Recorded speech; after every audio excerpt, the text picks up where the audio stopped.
जिस फिल्म का दोस्तों आप लोगों का बेसब्री से इंतजार था दोस्तों, वो फिल्म दोस्तों आ चुका है। जी हाँ दोस्तों, आप जो स्क्रीन पे देख रहे हैं प्रेम की पुजारा दोस्तों, खेसारी लाल यादव की मूवी आ चुका है दोस्तों। आप लोग कहाँ पे उस फिल्म को देखे, आप लोग को मैं पूरा बतलाऊंगा फिल्म आप लोग कैसे देख पाएंगे।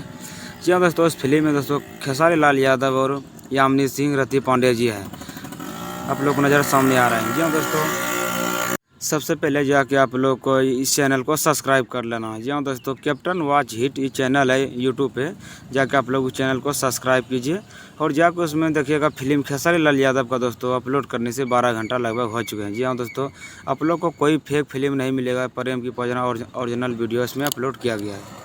जल्दी जाके आप लोग इस मूवी को देखिए, प्रेम की पुजारा दोस्तों, बहुत ही अच्छी मूवी है दोस्तों। मैंने देखा है, इसमें लव स्टोरी है, यामिनी सिंह, रति पांडे जी और खेसारी लाल यादव है दोस्तों। जाके एकदम देखिए, गर्दा मचे इस फिल्म को दोस्तों, क्योंकि हमको बहुत अच्छा लगा, आप लोगों को भी बहुत अच्छा लगा दोस्तों। अगर आप लोग इस चैनल पर पहली बार आए थे दोस्तों, प्लीज़ चैनल को सब्सक्राइब कीजिए, क्योंकि इस चैनल पर दोस्तों भोजपुरी से रिलेटेड हर वीडियो आप लोग को देखने को मिलेगा। चलिए दोस्तों, चैनल को सब्सक्राइब कीजिए, फिर मिलते हैं अगले वीडियो।